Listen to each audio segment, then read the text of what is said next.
हाय, आज हम बात करेंगे एक बहुत इम्पोर्टेंट मैट्रिक की जो हर इन्वेस्टर को पता होनी चाहिए, आरओई यानी रिटर्न ऑन इक्विटी। तो चलिए शुरू करते हैं। What is ROE? आरओई का मतलब है रिटर्न ऑन इक्विटी। ये एक ऐसा मेजर है जो ये बताता है कि कंपनी ने अपने शेयर होल्डर्स के इन्वेस्टेड पैसे से कितना प्रॉफिट जनरेट किया है। इसे आप कंपनी के परफॉर्मेंस का रिपोर्ट कार्ड समझ सकते हैं। यह देखिए आरओई का simple formula, ROE equal net profit after tax upon share holders equity into 100। यह परसेंटेज बताता है कि कंपनी ने हर ₹1 या डॉलर के इन्वेस्टमेंट पर कितना रिटर्न जनरेट किया है। Why is ROE important? ROE इतना इम्पोर्टेंट क्यों है? चलिए इसे 3 की रीजन से समझते हैं। Point number 1, profitability indicator. यह दिखाता है कि कंपनी आपके इन्वेस्टमेंट को प्रॉफिट में बदलने में कितनी इफिशिएंट है। Point 2, comparison tool. आप ROE का यूज करके एक ही इंडस्ट्री की कंपनियों की तुलना कर सकते हैं।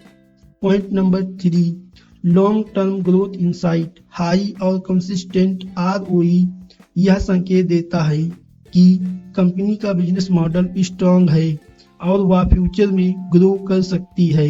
फॉर एग्जाम्पल, अगर कंपनी ए का आरओई 15% है और कंपनी बी का आरओई 10% है तो कंपनी ए आपके इन्वेस्टमेंट के लिए बेहतर विकल्प हो सकता है, लेकिन हमेशा कॉन्टेक्स्ट को ध्यान में रखें।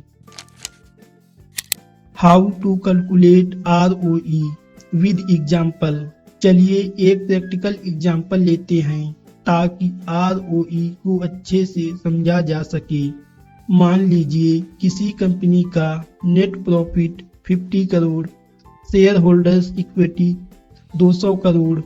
फार्मूला का यूज करते हुए ROE is equal to net profit upon share holders equity into 100।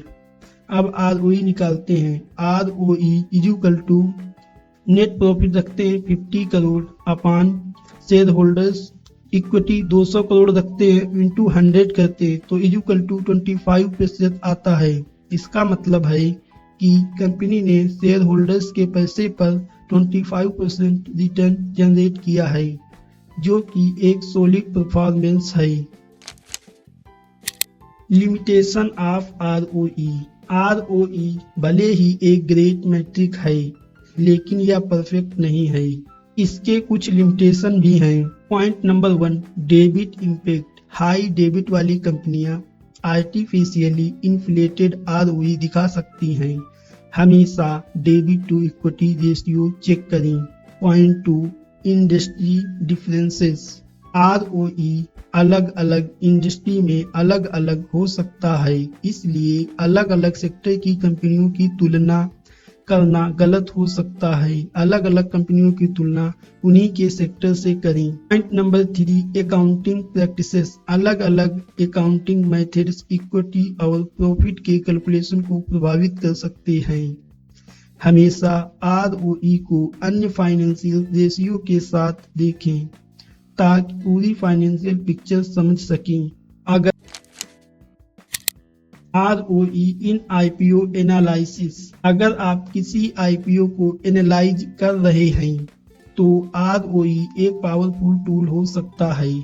Strong और स्टेबल आरओई यह बताता है कि कंपनी ने अपने रिसोर्सेस का इफेक्टिव यूज किया है, जो पोटेंशियल इन्वेस्टर के लिए एक ग्रीन फ्लैग हो सकता है। लेकिन जैसा कि हमने डिस्कस किया, डेबिट लेवल्स और इंडस्ट्री ट्रेंड को ध्यान में भी रखें। तो यह था आरओई का पूरा विवरण। यह स्टॉक मार्केट में इन्वेस्ट करने या आईपीओ एनालाइज करने के लिए एक मस्त नो मैट्रिक है। अगर आपको यह वीडियो हेल्पफुल लगा हो तो इसे लाइक करें, अपने दोस्तों के साथ शेयर करें और हमारे चैनल को सब्सक्राइब करना ना भूलें।